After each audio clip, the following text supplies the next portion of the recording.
ये flow chart हमें ये बता रहा था कि जो इलेक्ट्रोलाइट होता है वो तीन स्टेट में हो सकता है। सॉलिड स्टेट में करंट कंडक्ट नहीं करता, इसलिए वो हमने क्रॉस लगाया हुआ है। तो इलेक्ट्रोलाइट की दो स्टेट जिसमें वो करंट कंडक्ट करेगा वो कौन सी थी? मोल्टन और एक्वस। अब हमने पहले शुरू किया था process of electrolysis of molten electrolyte. और मोल्टन इलेक्ट्रोलाइट का मतलब है कि जो हमारा इलेक्ट्रोलाइट है, जैसे कि हमने एग्जांपल ली थी NaCl की, उसे हमने पिघला के डाला है। तो अब पिघला कर डाला और तो डाल दिया। अब इलेक्ट्रोलिसिस के प्रोसेस को लिखने के तीन स्टेजेस थे, तीन स्टेप्स थे। कौन कौन से? Ionization, reaction at anode, reaction at cathode. ठीक है, तीन स्टेप के अंदर गेम ओवर हो जाती है। और एमसीक्यू में तो जाहिर है तीनों स्टेप ही नहीं लिखने होते, बस आपको फिंगर टिप पे करना होता है। तो अब यहां पर आपको लिखवा कर ये दिखाया था कि मुश्किल नहीं होती। जैसे पहला स्टेप क्या था? आयोनाइजेशन। उसमें क्या होगा? जो इलेक्ट्रोलाइट थे उसके आयंस को बस अलग अलग लिखना होता है।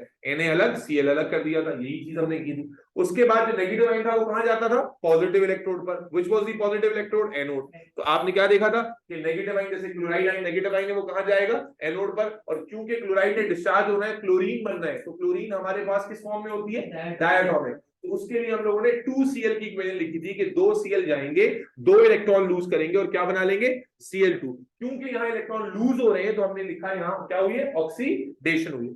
उसके बाद रिएक्शन एट कैथोड में क्या होगा? पॉजिटिव आयन जाएगा और पॉजिटिव आयन के ऊपर जो चार्ज है उतने इलेक्ट्रॉन वो गेन करेगा और वो भी न्यूट्रलाइज होकर वहां डिपॉजिट हो जाएगा, जैसे कि यहाँ पर सोडियम हुआ। उसके बाद हमने, याद कीजिए, यहाँ साइड में बहुत सारी एग्जांपल्स की प्रैक्टिस की थी। अब ये उम्मीद है कि याद होगा। याद है? मायरा को याद है? उसके बाद ये सारी बकवास खत्म करने के बाद हम कहां आ गए थे? इलेक्ट्रोलाइट चल रही थी। हाँ, फिर उसके बाद हुआ ये था कि जो नेक्स्ट क्लास हुई थी लास्ट थर्सडे को, उसमें आप फिर भूल गए थे सारा।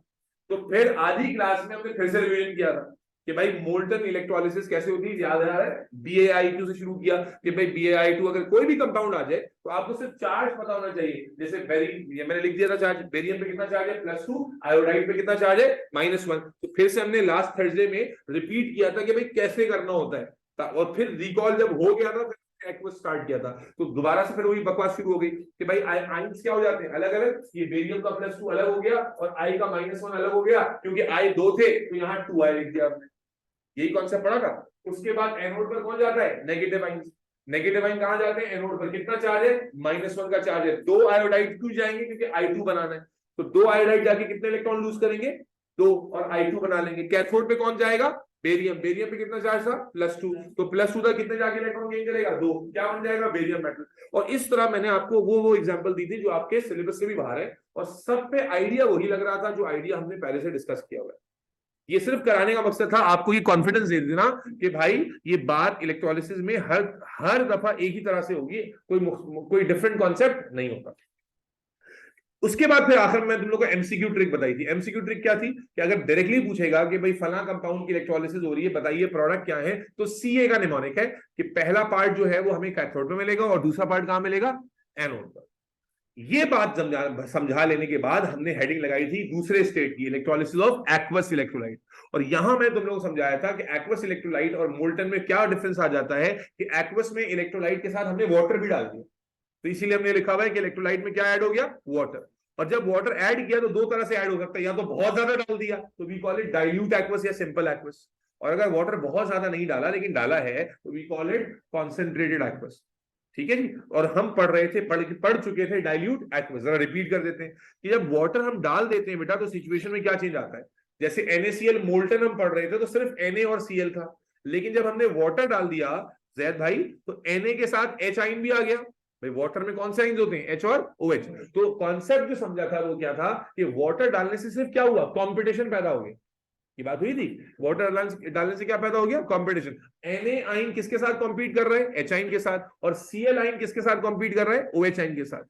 तो डाइल्यूट एक्वस का जो केस है ये हम पढ़ रहे थे। तो अब इस कंपटीशन में क्या कौन जाके डिस्चार्ज होगा इसका फैसला कैसे होता था? मैंने आपको लिखवाई थी एक सीरीज, जिसको हम क्या कहते हैं? Discharge series. और डिस्चार्ज सीरीज का आखिर में निमोनिक भी बताया था कि डिस्चार्ज सीरीज के अकॉर्डिंगली जिसका डिस्चार्ज इजी होगा वो डिस्चार्ज हो जाएगा। जैसे कि हमारी एग्जांपल्स देखें, जैसे यह देखें NaCl का एग्जांपल हम जब पढ़ रहे थे तो हम जब डिस्चार्ज सीरीज देखते हैं तो Na और H में से किसका डिस्चार्ज इजी होता है? H का। भाई डिस्चार्ज सीरीज याद है? ये रही डिस्चार्ज सीरीज। तो Na ये आ रहा और H ये है। कहां गया H? ये रहा। H यहां नीचे है तो H का डिस्चार्ज इजी होता है, इसलिए जब Na और H में कंपटीशन होगा तो हमेशा कौन जीतेगा? माज H आइन। इसी तरह जब Cl और OH में कंपटीशन होगा तो अगर नेगेटिव आयन की डिस्चार्ज सीरीज देखें तो नेगेटिव आयन में क्या था, OH सबसे नीचे आता है, सबसे इजी डिस्चार्ज किसका होता है, OH का। तो Cl और OH में जब कंपटीशन होगा तो हमेशा कौन जीतेगा, OH। तो इसी चीज को बेस बनाकर हमने आपको बताया था कि आयोनाइजेशन में दोनों की रिएक्शन लिखेंगे, NaCl भी आयोनाइज हुआ, वाटर भी आयोनाइज हुआ, लेकिन एनोड पर Na और H में से कौन पहुंचेगा, H, और कैथोड पर Cl और OH में से कौन पहुंचेगा, OH। और ये रिएक्शन आपको लिखवाए थे कि एनोड पर जो OH का रिएक्शन है वो कैसे लिखा जाएगा, याद है बताया था कि हमेशा OH का रिएक्शन हम 4OH करके लिखेंगे, 4OH से ऑक्सीजन बनाकर दिखाएंगे, और कैथोड पर हाइड्रोजन आइंस पहुंचेंगे जो इलेक्ट्रॉन गेन करके हाइड्रोजन गैस बना लेंगे। और फिर ये बात बताने के बाद मैंने तुम्हें मल्टीपल एग्जांपल्स ये प्रैक्टिस कराई थी जैसे तुम्हारे सामने यहां पर मौजूद है। इसी चीज को रिकॉल कर देता हूं थोड़ा सा एक दो एग्जांपल से और फिर आगे चलते हैं आज, ठीक है जी। तो बेटा मैं कंपेयर कर रहा हूं एक तरफ मोल्टन को और एक तरफ एक्वस को, कौन से वाले एक्वस को, dilute, head to head comparison, ठीक है जी। यहां मैं लिखता हूं, तवज्जो, यहां मैं लिखता हूं सिल्वर क्लोराइड मोल्टन, और यहां मैं लिखता हूं सिल्वर क्लोराइड एक्वस। दोनों में फर्क क्या आ गया बेटा, शामिल क्या फर्क आ गया कि जब एक्वस में डाला तो इसके साथ क्या लिखना होगा, H और OH। जो डिफरेंस आ रहा है वो क्या आ रहा है, जब हम एक्वस में डालेंगे तो यहां पर वाटर भी शामिल हो जाएगा और मोल्टन वाले के अंदर वाटर शामिल नहीं है। अब निमोनिक क्या है भाई, C और A का निमोनिक है, तो इसका मतलब है मोल्टन वाले केस में कैथोड पर फरिया में क्या मिलेगी, कैथोड पे क्या प्रोडक्ट मिलेगा, सिल्वर मेटल, और एनोड पर क्या मिलेगा, क्लोरीन गैस। एनोड पे क्या मिल जाएगा, क्लोरीन गैस। और जब हम एक्वस में आ जाते हैं तो निमोनिक तो यहां भी Ca का फॉलो होता है, लेकिन we have to look at the discharge series. तो अब बताइए डिस्चार्ज सीरीज के अकॉर्डिंग कैथोड पे सिल्वर डिस्चार्ज होगा या हाइड्रोजन आयन, देखें डिस्चार्ज सीरीज देखें बेटा, अंधे ना बने। डिस्चार्ज सीरीज अगर आप देखेंगे, देखो ना ये कम आते हैं ना, जब कम आते हैं तो ऊट पटांग जवाब आता है, सिल्वर डिस्चार्ज होगा, as you will see silver much lower than hydrogen. क्या ख्याल है, सिल्वर और हाइड्रोजन में से क्या डिस्चार्ज होगा, सिल्वर, क्योंकि यूजुअली हाइड्रोजन होता है बच्चा, हाइड्रोजन लिख के आ जाता है। और ClOH में से क्या डिस्चार्ज होगा, OH, ठीक है। अगर मैं आपसे कैथोड एनोड के प्रोडक्ट पूछूं, उमर रेहान भट्ट, रोमैसा मुबश्शिर खान, अब्दुल्ला अशफाक गनी, तो क्या होगा कि यहां पर जब सिल्वर क्लोराइड हम एक्वस लेकर इलेक्ट्रोलिसिस करेंगे तो कैथोड पे हमें सिल्वर मेटल मिलेगा और एनोड पर क्या मिलेगी, ऑक्सीजन गैस। मैंने बार बार बताया था OH गैस नहीं लिख देना या OH को प्रोडक्ट नहीं लिख देना, OH डिस्चार्ज होगा, प्रोडक्ट क्या बनेगा, ऑक्सीजन गैस बनेगी। और अब इसके अगर रिएक्शन एग्जामिनर ने पूछ लिए तो रिएक्शन कैसे लिखोगे भाई, जल्दी से बताओ, इसके रिएक्शन लिखवाने की बात कर रहा हूं। OH का रिएक्शन क्या होता है, फिक्स होता है ना, क्या होता है reaction, 4OH negative gives 4 electrons plus O2 plus 2H2। और Ag का रिएक्शन क्या होगा, Ag पर +1 का चार्ज है तो कितने इलेक्ट्रॉन गेन करने चाहिए इसको, ओनली 1 इलेक्ट्रॉन, तो it will gain 1 electron two gives Ag। बस सिंपल सा गेम है। चलो एक और एग्जांपल देखो, एक और एग्जांपल, ये एग्जांपल मैं ऑलरेडी करा चुका हूं, फिर रिकॉल कर रहा हूं ताकि याद आ जाए, कॉन्फिडेंस आ जाए, और जितना तुम बोलोगे मैं जल्दी आगे बढ़ जाऊं, ठीक है जी। अगला एग्जांपल देखें, सिद्धार्थ जाहिद को नहीं आई बात समझ। अगला एग्जांपल बेटा आ जाता है, मार्केट में ले आते हैं उठा के, अल्लाह आपका भला करे। चलो मैग्नीशियम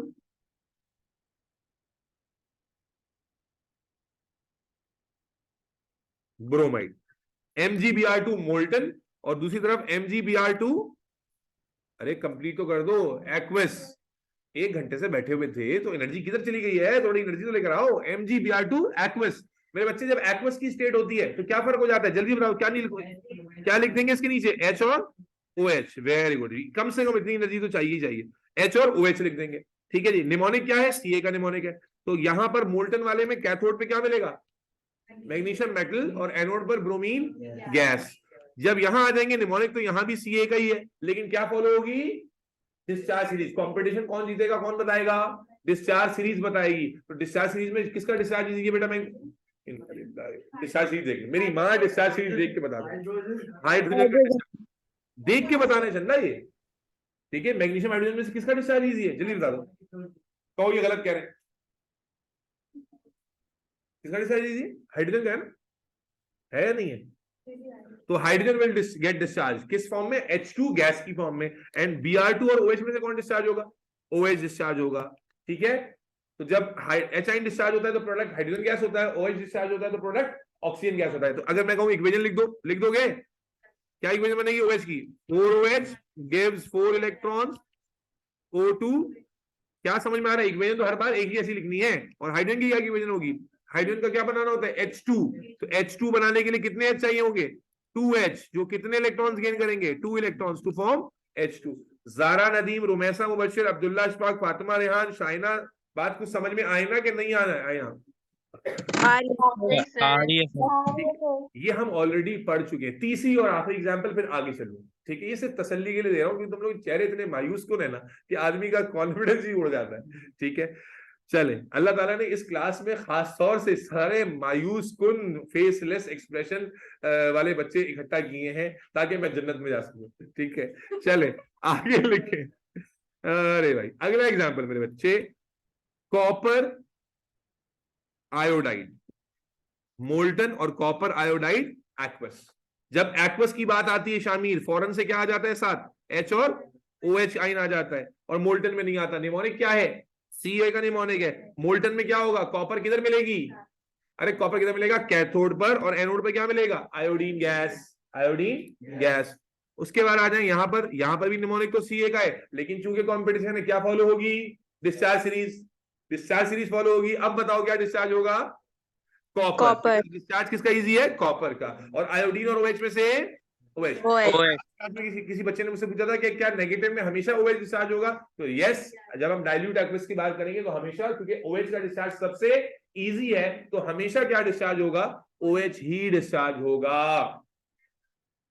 अभी कॉन्सेंट्रेट बता रहा हूं जानू, सबर तो कर लो, अभी डाइल्यूट एक्वस चल रहा है ना।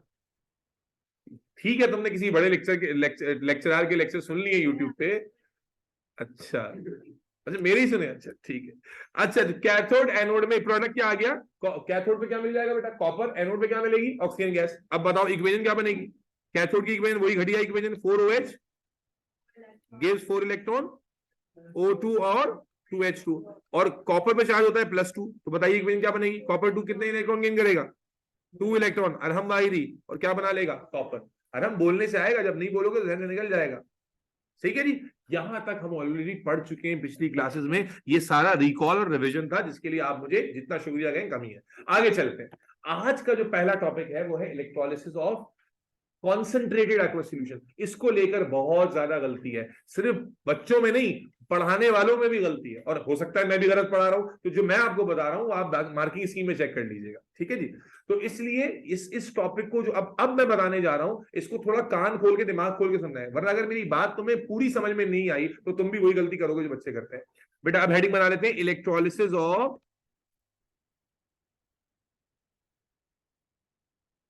concentrated aqueous electrolyte.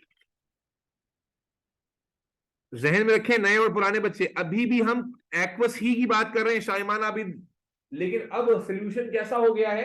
कॉन्सेंट्रेटेड। क्या मतलब होता है कॉन्सेंट्रेटेड का? कॉन्सेंट्रेटेड का मतलब है कि वाटर की क्वांटिटी के मुकाबले में इलेक्ट्रोलाइट की क्वांटिटी बहुत ज्यादा है। वाटर अभी भी है, H और OH अभी भी मौजूद हैं, लेकिन क्वांटिटी HOH की काफी कम हो गई है और इलेक्ट्रोलाइट की क्वांटिटी काफी ज्यादा है। अब मेरे बच्चे, इस कॉन्सेप्ट को समझाने के लिए, अक्सर जो मैंने सुना, जो बच्चों ने मुझे बताया कि हमें स्कूल में बताया गया कि भाई जो डाइल्यूट में होगा ना कॉन्सेंट्रेट में, उसका उल्टा हो जाएगा। ये कॉन्सेप्ट नहीं है, इसलिए जरा समझिए। मैं पहले एक सिचुएशन आपके सामने रखता हूं, आप मुझे कॉमन सेंस से उसका आंसर दें, उसी सिचुएशन को एग्जैक्टली कॉपी कर देंगे हम इस कॉन्सेप्ट में। मुझे बताइए, रेसलिंग देखते हैं? कभी किसी ने रेसलिंग देखी? रेसलिंग देखिए, WWE नाम का एक इंटरटेनमेंट है, यूनिवर्स है पूरा, सबने देखा होगा किसी ना किसी लाइफ में। ठीक है जी, तो अभी मुझे रिसेंट तो नहीं पता, one of the favourite wrestler जो मेरा था वो ब्रॉक लेसनर था। ठीक है ना, अब पता नहीं अब जिंदा है मर गया है या क्या सीन है, बचपन में देखता था मैं। तो अब सोच लीजिए, या चले अंडरटेकर ले लें या बिग शो ले लें। ठीक है जी, तो अब इमेजिन करें सिनेरियो और मुझे बिल्कुल कॉमन सेंस से जवाब दीजिएगा। मेरे भाई, बिग शो या एक प्रोफेशनल रेसलर जो कि UFC लड़ने वाला रेसलर हो है जी, और उससे हम क्या करें कि माज को लड़ने भेज, माज बाजवा जो मेरे सामने, सॉरी माज ख्वाजा जो बैठे हैं मेरे सामने, एक बार शक्ल देख लें माज की, प्यार से देखें। ठीक है, मास को लड़ने के लिए हम उससे भेज दें, तो हेड टू हेड कंपैरिजन में क्या लगता है मास का कितना % चांस है जीत जाएगा? स्क्रिप्टेड हो तो शायद जीत जाए, वरना बड़ा मुश्किल है। क्या ख्याल है? अच्छा, ये बात समझ में आई ना कि मास का जीतना बड़ा मुश्किल है। मास का क्या क्या, अगर मास की जगह हमको भेज दें या शामिर तुम्हें भेज दें तो बड़ा मुश्किल है कि एक यूएफसी फाइटर के मुकाबले में आप खड़े हो और जीत जाए, या इनको भेज दें। समझ में आ रही बात? लेकिन अब बात पूरी समझना, हेड टू हेड कंपैरिजन में जब नंबर बराबर है कोई हरा नहीं सकता। लेकिन माने कि आप मास को भी भेज देते हैं, आप हम सारे मिलकर चलते हैं, और हम सारे नहीं बल्कि वो मैथ एड मैथ वाले जो बच्चे बैठे होते हैं उनको भी उठा लेते हैं, ठीक है ना, और सब छोड़े इस अजाब को उठा लेते हैं अपने साथ। अल्लाह का अजाब जो दुनिया में आया है कयामत का, के दोजख से एक अजाब अल्लाह ने उतारा है दुनिया में, ये अजाब आया है दुनिया में मुसलमानों को जन्नत में फंसाने के लिए, कि जिससे इसका वास्ता पड़ गया वो जन्नत में जाएगा। जितना ये दिल दुखाती है, जितना ये दिल वो जलाती है। बहरहाल समझाने का मकसद ये है कि अगर उस यूएफसी रेसलर से, अब कॉमन सेंस है, 1-on-1 फाइट में हम नहीं जीत सकते थे, लेकिन अगर हम अपना नंबर बहुत बढ़ा लें, ठीक है जी, और रियल बेस सिनेरियो है, हम नंबर बजाय माज अकेला जाए, हम 50-60 चले जाए, और याद रखिए कोई साउथ इंडियन मूवी नहीं है कि जिसमें 50 हो या 60 हो या 400 हो, फर्क ही नहीं पड़ता, ठीक है ना, 50-60 एक साथ चले जाए हम, है जी, जवान जवान अडल्ट, थोड़ा बहुत लड़ भी लेते हैं, रेसलिंग भी देखी है, पता है कौन सा दावा खाए, तो सारे मिलकर चढ़ जाएं, तो ताकत की वजह से नहीं, लेकिन नंबर गेम में कहानी उलट सकते हैं या नहीं उलट सकते? क्या हो सकता है पिन डाउन करा ही नहीं उसको? क्या ख्याल है? हाँ भाई, शायद आ गया ना। अच्छा, ये दूसरा सिनेरियो हो गया। इसका मतलब है यहां नंबर गेम ने क्या किया, स्ट्रेंथ को ओवरकम कर लिया। यस और नो? नंबर की वजह से इंडिविजुअली हमारी औकात हैसियत नहीं थी, लेकिन नंबर गेम में हमने क्या कर दिया, उसे हरा दिया नंबर ज्यादा होने की वजह से। लेकिन एक तीसरा सिनेरियो भी समझना जरूरी है, और वो क्या कि भाई वो चलो मुझे याद आया कि ब्रॉक लेसनर से बड़ा फेवरेट तो मैं भूल ही गया यार, वो जो हमारा ड्वेन जॉनसन है, वो तो यार बन रहा है ना यार, ठीक है जी। तो अगर आप उससे लड़ने के लिए भेज रहे, आप समझो तीसरा सिनेरियो, और उससे लड़ने के लिए मैं मास को नहीं भेज रहा, बल्कि 2-2.5 साल के जो बच्चे हैं जो कि चलना भी बड़ी मुश्किल से सीख रहे होते हैं, उनको, और एक दो नहीं 50-60-70 भेज दूं, मुझे बताइए रियल टाइम सिनेरियो सोच के बताइए कि वो 50-60 भेजने का कोई फर्क पड़ेगा उस जाइंट पर? उस जाइंट पर घटिया बात करो, अरे भाई कॉमन सेंस लगाना है यहाँ पर। तो इसका मतलब क्या हुआ समझना, कि यहां पर देखो सिनेरियो नंबर 2 में हमारा नंबर चेंज हुआ था तो हमने गेम पलट दी थी, लेकिन सिनेरियो 3 में नंबर बढ़ाने का भी कोई फर्क नहीं पड़ेगा। यस और नो?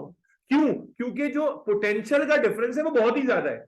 वो पोटेंशियल का डिफरेंस इतना ज्यादा है कि नंबर भी गेम को चेंज नहीं कर सकता। बेटा ये 3 बातें समझे कि नहीं समझे, कि भाई अगर पहले वाले केस में 1-on-1 कंपैरिजन में आ रहे थे तो जिसका डिस्चार्ज इजी होगा वो जीतेगा, जिसका डिस्चार्ज इजी होगा वो।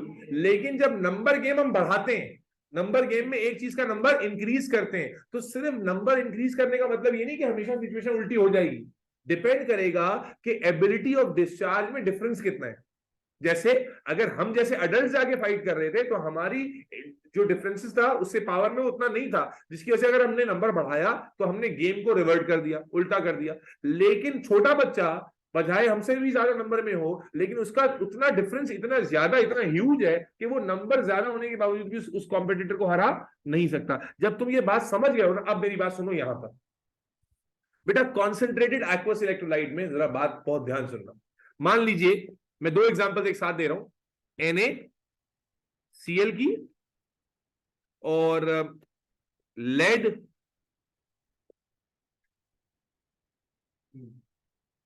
क्लोराइड, दोनों एक्वस हैं। कौन से वाले एक्वस हैं? कौन से वाले एक्वस हैं? कॉन्सेंट्रेटेड वाले। अच्छा जरा इनके नीचे ही मैं डाइल्यूट वाला भी लिख देता हूं ताकि और अच्छा समझ में आ जाए। तो पहले डाइल्यूट वाला देख लें, डाइल्यूट और डाइल्यूट। तो डाइल्यूट में क्या होता था, इसके साथ H और OH का कॉम्पिटिशन होता था, यस और नो? इसके साथ भी H और OH का कॉम्पिटिशन होता था। और डाइल्यूट में हमने क्या कहा, सीधा सीधा डिस्चार्ज सीरीज को देखते हैं। Ca का निमोनिक फॉल होता था, इधर से कौन डिस्चार्ज होगा बोलो बेटा? हाइड्रोजन डिस्चार्ज होता था, और इधर से OH डिस्चार्ज होता था, यस और नो? यहां से हाइड्रोजन गैस प्रोडक्ट मिलती थी और यहां से ऑक्सीजन गैस प्रोडक्ट मिलती थी। यहां पर जब आए थे, यहां पर भी निमोनिक किसका था? C और A का निमोनिक। किसको देखकर फैसला होता था? डिस्चार्ज सीरीज को। लेड और हाइड्रोजन में से किसका डिस्चार्ज इजी है? हाइड्रोजन। अभी भी क्या डिस्चार्ज होती थी? हाइड्रोजन। और यहां से क्या डिस्चार्ज होता था? OH। यही कॉन्सेप्ट था। अच्छा अब जब कॉन्सेंट्रेटेड में आ गए हो, अभी भी वाटर है या नहीं है? बोलो भाई वाटर है या नहीं है? वाटर अभी भी है, ये भूलना नहीं, ठीक है ना। अलबत्ता वाटर की क्वांटिटी कम हो गई है, लेकिन और इलेक्ट्रोलाइट की क्वांटिटी बढ़ गई है। अब मेरे बच्चों बहुत ध्यान से मेरा अगला जुमला जुमला सुनना। सीए का निमोनिक अभी भी लगेगा। मेरे बच्चे, जब हम सोडियम और हाइड्रोजन को देखते हैं, डिस्चार्ज किसका इजी है? किसका इजी है? हाइड्रोजन का। कंपटीशन कंपटीशन में डिस्चार्ज किसका इजी है? हाइड्रोजन का। लेकिन सोडियम का नंबर बहुत ज्यादा है, सोडियम का नंबर बहुत। लेकिन अगर सोडियम और हाइड्रोजन के डिस्चार्ज में आप डिस्चार्ज सीरीज में डिफरेंस देखो, वो डिफरेंस थोड़ा या बहुत ज्यादा है? जाके डिस्चार्ज सीरीज देखो। डिस्चार्ज सीरीज में सोडियम और हाइड्रोजन को लोकेट करते हैं, जरा देखो, ऊपर ले चलता हूं मैं आपको। सोडियम और हाइड्रोजन को अगर लोकेट करें तो डिफरेंस बहुत ही ज्यादा है डिस्चार्ज का, यस और नो? समझ रहे हो बात को? तो ये देखो, ये डिफरेंस नजर आ रहा है आपको, ये हाइड्रोजन घेरा और ये रहा सोडियम। तो डिस्चार्जिंग एबिलिटी में डिफरेंस बहुत ही ज्यादा है। तो मेरे बच्चे, जब हम नीचे आते हैं तो वापस देखो, पूरी बात समझना कि Na और H कॉन्सेंट्रेटेड की बात हो रही है। तो कॉन्सेंट्रेटेड से पहले डाइल्यूट में क्या होता था? H का डिस्चार्ज इजी था, H डिस्चार्ज हो जाता था। अब जब हम कॉन्सेंट्रेटेड में आए हैं तो सोडियम और हाइड्रोजन में डिस्चार्ज अभी भी H का इजी है, सोडियम का नंबर ज्यादा है। लेकिन क्या ये नंबर गेम को उलट पाएगा? नहीं। क्यों? क्योंकि डिफरेंस ऑफ डिस्चार्ज बहुत ज्यादा है, अभी भी हाइड्रोजन ही डिस्चार्ज होगा, हालांकि सोडियम का नंबर बहुत ज्यादा है। लेकिन क्लोराइड और OH को देखो, क्लोराइड और OH में किसका डिस्चार्ज इजी है? वैसे OH का। लेकिन क्लोराइड और OH का डिफरेंस देखो, तो डिफरेंस सिर्फ 3 पोजीशंस का है। क्लोराइड और OH में अगर आप डिफरेंस देखोगे, डिस्चार्ज सीरीज देखो, तो डिफरेंस सिर्फ 3 पोजीशंस का नजर आ रहा है। मालूम हुआ कि डिफरेंस बहुत ज्यादा नहीं है। विंडो क्या है? 3 और लेस देन 3। विंडो है 3 और लेस देन 3 की। तो क्लोराइड और OH को जब हम देखते हैं तो उसमें क्लोराइड और OH में क्लोराइड का नंबर ज्यादा है और difference of discharge between chloride और OH बहुत ज्यादा नहीं है, 3 और लेस देन 3 पोजीशन का डिफरेंस है। तो क्लोराइड अपने नंबर की वजह से OH को डिस्चार्ज नहीं होने देगा, बल्कि क्लोराइड डिस्चार्ज हो जाएगा। पूरी बात समझे? जैसे हम जाकर उसको हरा रहे थे ना, क्योंकि डिफरेंस बहुत ज्यादा नहीं था। इसी तरह से जब अब देखो, हालांकि जब डाइल्यूट एक्वस में हम बात कर रहे थे तो डाइल्यूट एक्वस में सीधा सीधा OH डिस्चार्ज हो रहा था। लेकिन जब हम कॉन्सेंट्रेटेड में चले जाएंगे तो अब बेटा OH डिस्चार्ज नहीं होगा, क्या डिस्चार्ज हो जाएगा? क्लोराइड डिस्चार्ज हो जाएगा। Chlorine as a gas form होगी। क्यों? पूरी लॉजिक को समझो, क्लोराइड का नंबर ज्यादा था और OH के साथ इसका डिस्चार्जिंग डिफरेंस भी कम था, तो नंबर गेम की वजह से इसने OH के डिस्चार्ज को ओवरकम कर लिया। लेकिन ये काम सोडियम नहीं कर सका। सोडियम का भी तो नंबर ज्यादा था, लेकिन सोडियम हाइड्रोजन को हरा नहीं सका, क्योंकि हाइड्रोजन का डिस्चार्ज और सोडियम के डिस्चार्ज में एबिलिटी का डिफरेंस बहुत ही ज्यादा है। तो जब आप स्कूल में ये पढ़ते हैं कि भाई कॉन्सेंट्रेट में उल्टा हो जाएगा, तो क्या ये उल्टा हुआ है? क्लोराइड के लिए उल्टा हुआ है, सोडियम के लिए नहीं हुआ। इसलिए अगर आपने उल्टा वाला कॉन्सेप्ट पढ़ा है कि भाई जो जो डाइल्यूट में हो रहा था कॉन्सेंट्रेटेड में उसका ऑपोजिट होगा, ऐसा नहीं है। आपको कॉन्सेप्ट सीखना पड़ेगा, समझना पड़ेगा। और लॉजिक समझा रहा हूं मैं आपको कि भाई जब आप कॉन्सेंट्रेटेड सॉल्यूशन देखोगे तो आप वही वाटर के साथ ही कंपटीशन है। लेकिन अब यहां, और अभी भी डिस्चार्ज सीरीज की इंपॉर्टेंस है, लेकिन डिस्चार्ज सीरीज से जैसे हम लोग डाइल्यूट में ब्लंटली फैसला कर रहे थे, वहां यहां पर अब देखना पड़ेगा डिफरेंस ऑफ डिस्चार्ज कितना है। अगर अब डिफरेंस ऑफ डिस्चार्ज कम है तो नंबर क्या करेगा? गेम को रिवर्ट कर देगा, उल्टा कर देगा, और जो डिस्चार्ज डिफिकल्ट है वो हो जाएगा। लेकिन अगर डिस्चार्जिंग डिफरेंस बहुत ही ज्यादा है, sodium is a classical example, sodium और हाइड्रोजन में नंबर इस वक्त सोडियम का ज्यादा है कॉन्सेंट्रेट में, लेकिन फिर भी सोडियम डिस्चार्ज को रिवर्ट नहीं कर पा रहा। क्यों? क्योंकि सोडियम का डिस्चार्जिंग एबिलिटी बहुत कम है और हाइड्रोजन की बहुत ज्यादा है। तो नंबर ज्यादा होने के बावजूद भी हाइड्रोजन डिस्चार्ज हो रहा है। जबकि क्लोराइड और OH क्लासिकल एग्जांपल है उसी की, क्लोराइड और OH में क्लोराइड का नंबर बढ़ा, वैसे OH डिस्चार्ज होता है। देखो डाइल्यूट वाले में क्या डिस्चार्ज हुआ था? OH। लेकिन अब क्या डिस्चार्ज होगा? क्लोराइड डिस्चार्ज होगा। यानी प्रोडक्ट कैथोड पे क्या मिलेगा हमें? हाइड्रोजन गैस, और एनोड पर क्लोरीन गैस। एनोड पे क्या मिलेगी? Chlorine gas. पीछे क्या बच जाएगा? Na और OH। कुछ बात समझ में आई? अच्छा, इसी को एक और ट्राई लेते हैं, लेड क्लोराइड पे देखो। लेड क्लोराइड पे आ जाओ। लेड क्लोराइड पे जब हम आ जाते हैं, जब डाइल्यूट पे देखते थे तो हाइड्रोजन का डिस्चार्ज इजी था, हाइड्रोजन डिस्चार्ज होता था, और OH का डिस्चार्ज इजी था, OH डिस्चार्ज होता था। डाइल्यूट वाले में सीधी सीधी डिस्चार्ज सीरीज अप्लाई करनी होती है। लास्ट टाइम मैंने साथ साथ इसलिए नहीं बताया था ताकि कंफ्यूजन ना हो। डाइल्यूट वाले केस में हमें discharge series as it is apply करनी थी। हमें हाँ ना तो बोलो, मुर्दे की तरह बैठे हो। लेकिन कॉन्सेंट्रेटेड में थोड़ा केयरफुली देखना है। तो अब आ जाइए, लेड क्लोराइड में हम देखते हैं। तो अब कॉन्सेंट्रेटेड में क्या हुआ है? लेड का नंबर बढ़ गया है। अब लेड और हाइड्रोजन में डिफरेंस देखना है। तो आप देखें, लेड और हाइड्रोजन में डिफरेंस है सिर्फ एक पोजीशन का है। लेड और हाइड्रोजन की डिस्चार्जिंग एबिलिटी में डिफरेंस सिर्फ 1 पोजीशन का है। जारा, रोमेसा, उमर रेहान, यस और no? Yes sir. Yes sir. का नंबर इंक्रीज हो जाएगा तो वो हाइड्रोजन से डिस्चार्ज को क्या कर जाएगा, ओवरकम कर जाएगा। और अब क्या डिस्चार्ज होगा, लेड। हालांकि पहले क्या डिस्चार्ज हो रहा था, हाइड्रोजन, अब क्या डिस्चार्ज हो जाएगा, लेड। और क्लोराइड और ओएच में वैसे ओएच का डिस्चार्ज होना चाहिए, लेकिन चूंकि क्लोराइड आयन का नंबर ज्यादा है और डिस्चार्जिंग एबिलिटी का डिफरेंस क्या है, कम है, तो अब वो नंबर गेम की वजह से अगेन रिवर्ट करेगा और अब क्या डिस्चार्ज होगा, क्लोरीन। समझ में आ रही है? तो बहुत सारी जगह पर क्या होता है कि आप इसको यूं समझ लेते हैं कि अच्छा पहले एचओएच डिस्चार्ज हो रहा था, अब उल्टा हो जाएगा। भाई इसीलिए मैंने साथ NaCl की एग्जांपल भी लिखी है कि जरूरी नहीं कि पूरा ही उल्टा हो जाए। देखना क्या है कि डिस्चार्ज सीरीज में डिफरेंस कितना है। अगर डिफरेंस कम है तो नंबर की वजह से गेम उल्टी हो जाएगी, और अगर डिफरेंस बहुत ज्यादा है, और वो विंडो कितनी है, 3 और लेस देन 3, अगर डिफरेंसेस 3 पोजीशन या इससे कम का है तो नंबर क्या करेगा, विल चेंज द सिचुएशन। और अगर डिफरेंस ऑफ जो आइंस है, कंपैटिटिव आइंस, वो 3 और लेस देन 3 पोजीशंस का है, ठीक है ना, तो वो नंबर क्या करेगा, गेम को चेंज कर देगा। ठीक है, और अगर डिफरेंस इससे ज्यादा है तो फिर गेम चेंज नहीं होगी, यानी नंबर बढ़ाने का भी कोई फायदा नहीं होगा, because of huge difference of the ability. 3 और लेस देन 3 कितनी दफा बताऊं, 3 और लेस देन 3 का डिफरेंस इज दी विंडो, जिसको देखकर फैसला करना है। यानी अभी भी डिस्चार्ज सीरीज को देख रहे हो, but you need to look कि जो कंपैटिटिव आइंस हैं उनमें डिफरेंस ज्यादा है या कम। अगर डिफरेंस कम है, कम से मुराद विद इन 3 पोजीशंस है, तो हम कहेंगे ये कम डिफरेंस है और यहां नंबर क्या करेगा, गेम को चेंज कर देगा, यानी जो डिफिकल्ट डिस्चार्ज है वो हो जाएगा। जबकि अगर डिफरेंस इससे भी ज्यादा है, जैसे कि क्लासिकली हम सोडियम क्लोराइड में देख रहे हैं, तो फिर वहां पर नंबर ज्यादा होने से भी कोई डिफरेंस पैदा नहीं होगा, वही होगा जो पहले हो रहा था। अरहम की बात समझ में आती है? एक और एग्जांपल और देखते हैं जी। अरहम आपसे पूछूंगा, आप जरा कान खड़े रखना, तवज्जो। एक और एग्जांपल रखने जा रहा हूं, अब 3 एक साथ रख रहे हैं, एक तरफ molten, dilute aqueous, concentrated aqueous, ताकि हेड टू हेड समझ में आए कि फर्क कहां आ रहा है। ठीक है, तो एक तरफ हम ले लेते हैं, अल्लाह आपका भला करे, zinc oxide molten, zinc oxide dilute, zinc oxide concentrated. ठीक है जी। अब हेड टू हेड कंपैरिजन बार बार इसलिए दिया जा रहा है ताकि आप अच्छे से कॉन्सेप्चुअली डिफरेंस देख पाओ। ठीक है, आए देखते हैं।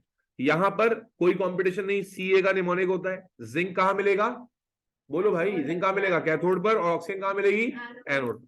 फिर यहां डाइल्यूट में H और OH के साथ कंपटीशन आ गया। डाइल्यूट में क्या होता है, सीधा सीधा डिस्चार्ज सीरीज अप्लाई होती है, तो भाई निमोनिक Ca का लगाएंगे, किसका डिस्चार्ज इजी है, हाइड्रोजन का और OH का, तो ये डिस्चार्ज हो जाएंगे। Is that clear? उसके बाद आप आ जाए कॉन्सेंट्रेटेड में, तो कॉन्सेंट्रेटेड में आ जाए तो अभी भी क्या मौजूद है, HOH है नहीं है, निमोनिक अभी भी किसका है, C और A का। अब जिंक और H आइन में जरा डिफरेंस देखिए कितना है, जिंक और H आइन में डिफरेंस देखिए कितना है, 3 पोजीशंस का है, उसे उससे कम है, कम है ना। जिंक में पोजीशन का डिफरेंस क्या है, कम। तो जब हम नंबर ऑफ जिंक आइन बढ़ाएंगे कॉन्सेंट्रेटेड में, तो क्या होगा, क्या डिस्चार्ज होगा बेटा, जिंक डिस्चार्ज आएगा।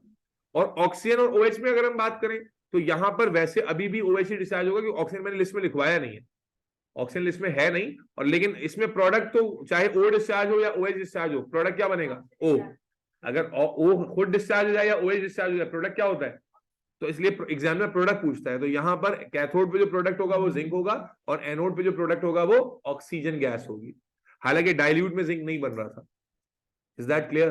तो समझना क्या है, समझाना क्या है कि कॉन्सेंट्रेट कोई डिफरेंट कॉन्सेप्ट नहीं है, बस you need to be careful कि डिफरेंस ऑफ डिस्चार्जिंग एबिलिटी भी आपने देखना है। एक आखिरी एग्जांपल दे रहा हूं, फिर आगे चलूंगा।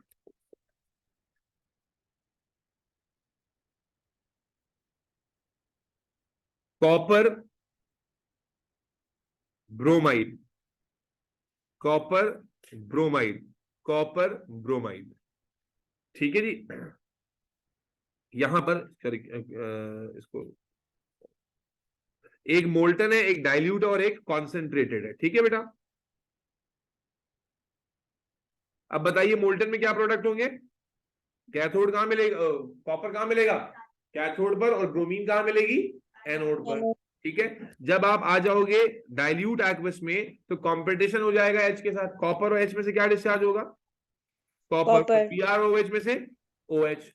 जब कॉन्सेंट्रेटेड में आ जाओगे, फिर से कंपटीशन आ गया HOH के साथ, कॉपर H में से क्या डिस्चार्ज होगा, अभी भी कॉपर, क्योंकि नंबर भी ज्यादा है, वैसे भी डिस्चार्ज उसका इजी है। और ब्रोमीन और OH में से क्या डिस्चार्ज होगा?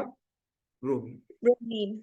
Br डिस्चार्ज हो जाएगा, क्योंकि Br OH में से वैसे डिस्चार्ज OH का इजी है, लेकिन Br का डिफरेंस देखें तो बहुत ही कम है, जिसकी वजह से नंबर गेम क्या करेगा? Br के डिस्चार्ज को फेवर कर देगा। तो ये डिफरेंस पैदा हो रहा है बेटा कैथोड एनोड पर। उम्मीद है कि आप बात समझ पा रहे हो, ठीक है। और ये चीज MCQ में आपको सीधी सीधी पूछी जाती है, product at cathode, product at anode, product at cathode, product at anode, ठीक है। कुछ आई बात समझ में? तो this is all about electrolysis of molten electrolyte, electrolysis of dilute aqueous electrolyte, electrolysis of concentrated aqueous electrolyte. Is that clear? कोई मसला, परेशानी, दिक्कत तो नहीं थी यहां तक? आगे बढ़ने जा रहा हूं। आगे जो बात बता रहा हूं उसकी हेडिंग मैं अपनी मर्जी से डाल रहा हूं, बुक में ऐसी हेडिंग नहीं है, लेकिन कॉन्सेप्ट तुम्हें इसी से समझ में आएगा। अगले हेडिंग पे जा रहा हूं, इलेक्ट्रोलाइसिस। इलेक्ट्रोलिसिस में हमने इलेक्ट्रोलाइट की 3 स्टेट्स को डिस्कस किया, मोल्टन को, डाइल्यूट एक्वस को, कॉन्सेंट्रेटेड एक्वस को, और तीनों को कंपेयर किया हेड टू हेड हर जगह पर। सिद्रा जाहिद को नहीं आई बात समझ?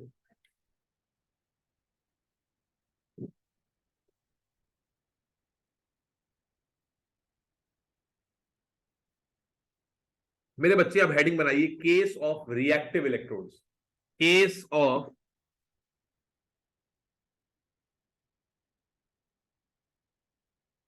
Reactive electrodes.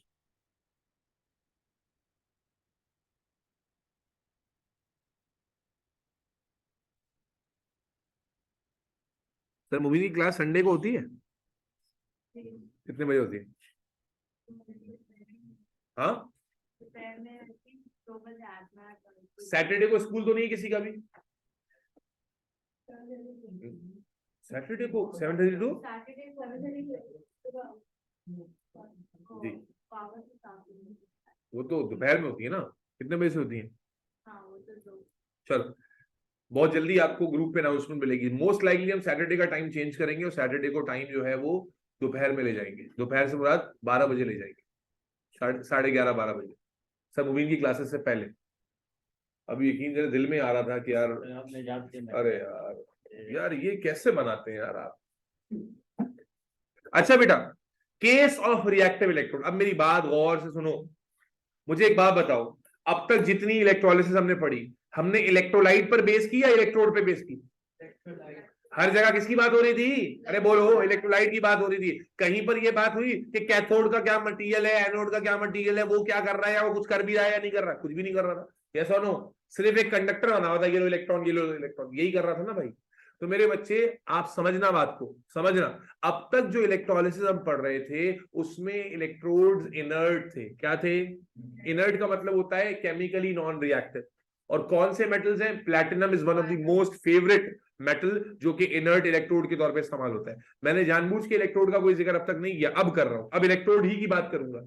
मेरे बच्चे, अब तक जो इलेक्ट्रोलिसिस हम कर रहे थे उसमें कहीं इलेक्ट्रोड की बात नहीं आई, सिवाय इसके कि वहां जाके वो लूज कर रहा है, वो गेन कर रहा है। लेकिन अब, और जब वहां नहीं आई, इसका मतलब ये था कि वहां इलेक्ट्रोड का कोई रोल नहीं था। रोल किसका था? इलेक्ट्रोलाइट का। और इलेक्ट्रोड वहां पर इनर्ट थे। और कौन सा मटेरियल होता है जो आमतौर से इनर्ट इलेक्ट्रोड के तौर पर बिहेव करता है? प्लैटिनम। ठीक है, तो आप यूं समझ लीजिए कि यहां अब तक जितनी भी इलेक्ट्रोलिसिस हमने की, सब में इलेक्ट्रोड कौन सा था? प्लैटिनम का। सब में इलेक्ट्रोड कौन सा था? प्लैटिनम का। अब यहां क्या हेडिंग बनाई हमने? Case of reactive electrode. यानी अब मैं कुछ ऐसा बताने वाला हूं जिसमें इलेक्ट्रोड इन्वॉल्व हो जाएगा।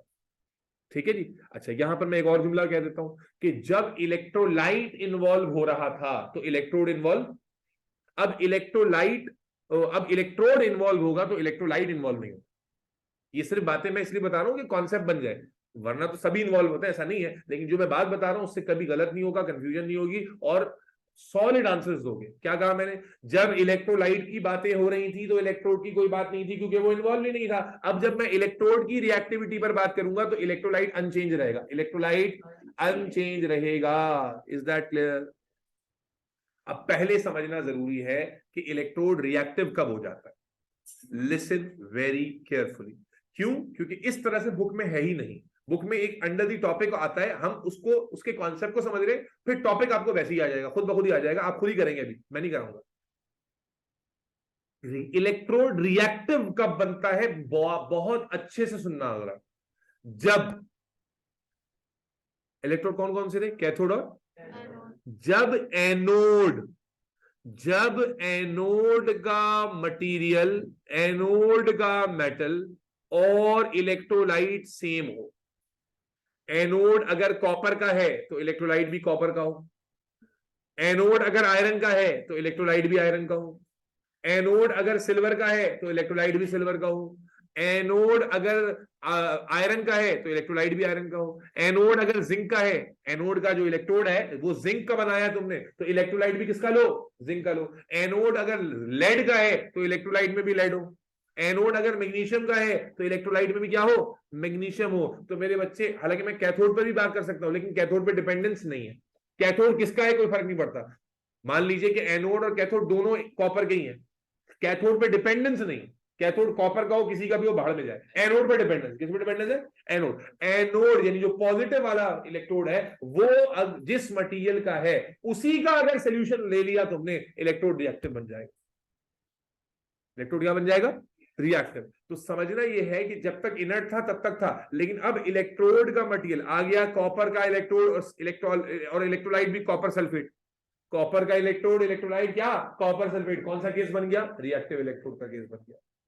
आ गया आयरन का इलेक्ट्रोड, भाई अगर उसने एनोड मेंशन नहीं किया, बोला कि आयरन के इलेक्ट्रोड हैं तो एनोड भी आयरन का हुआ ना, तो आयरन का इलेक्ट्रोड और सोल्यूशन भी आयरन का, तो इलेक्ट्रोड क्या बन गया, रिएक्टिव। मैग्नीशियम का इलेक्ट्रोड, सोल्यूशन भी मैग्नीशियम का, इलेक्ट्रोड क्या बन गया, रिएक्टिव। बात समझ में आ रही है। तो मेरे बच्चे पहले बात समझना कि इलेक्ट्रोड रिएक्टिव कब हो जाता है, कंडीशन लिखवा भी देता हूं। व्हेन, क्या कंडीशन है बेटा, when metal of anode has its ions in solution, yeah, electrolyte।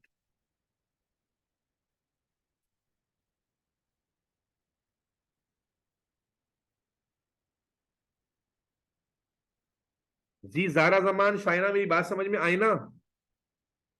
Ji sir. क्या मतलब, एनोड अगर कॉपर का है तो इलेक्ट्रोलाइट कौन सा ले लेना है, कॉपर सल्फेट ले लेना है। अगर ये आयरन का है तो आयरन सल्फेट ले लेना है। अगर ये मैग्नीशियम का है तो मैग्नीशियम सल्फेट ले लेना है। सल्फेट लेना जरूरी नहीं होता लेकिन आमतौर पर सल्फेट लिया जाता है क्योंकि तंग नहीं करता प्रोसेस को। अगर ये लेड का है तो ये लेड सल्फेट ले लेना है। ठीक है, तो जब ऐसा हो जाएगा तो इलेक्ट्रोड की गेम ऑन हो जाएगी। ठीक है जी, इलेक्ट्रोड की गेम ऑन। और क्या गेम ऑन होगी, आपका भाई अभी आपको सिखा रहा है, कोई टेंशन लेने की बात नहीं। ये लो डायग्राम समझो, डायग्राम की गेम है समझो। और मुझे याद रहा ना, कॉफी ठंडी हो गई ना तो मुंह पे मारूंगा तुम लोगों के। खुशबू आ रही है ना, नहीं नियत लगा दो। मनूज आदमी, सुबह कि मैंने फजर से पहले का नाश्ता किया हुआ है, भूख से अतड़ियां घूम रही है मेरी आपस में ऐसे।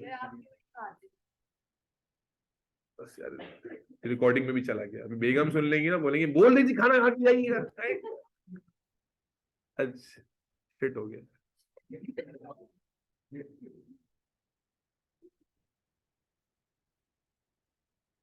बेगम जो है ना, ओहो,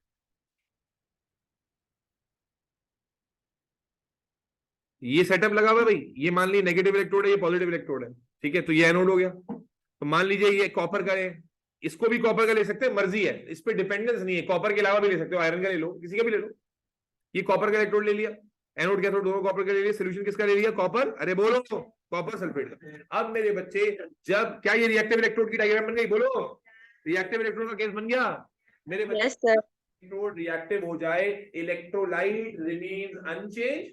अब गेम क्या होती है समझो, सिनेरियो समझो। क्या होता है सिनेरियो, कि मेरे बच्चे जब ये केस रिएक्टिव इलेक्ट्रोड का होता है, एनोड का मटेरियल जंप करके सॉल्यूशन में आएगा और फिर वहां सॉल्यूशन से ट्रेवल करके जाकर कैथोड पर डिपॉजिट हो जाएगा। बस क्या कहा मैंने, क्या गेम होगी, जब इलेक्ट्रोड रिएक्टिव हो जाते हैं तो क्या गेम होती है, इलेक्ट्रोलाइट का वो सारा प्रोसेस, कंपटीशन, डिस्चार्ज सब खत्म, बिल्कुल नई दुनिया में चलेगा। क्या, एनोड का जो मटेरियल है, जो भी जैसे कॉपर है, वो क्या करेगा, सॉल्यूशन में आएगा। सॉल्यूशन में एटम होते हैं, आइंस होते हैं।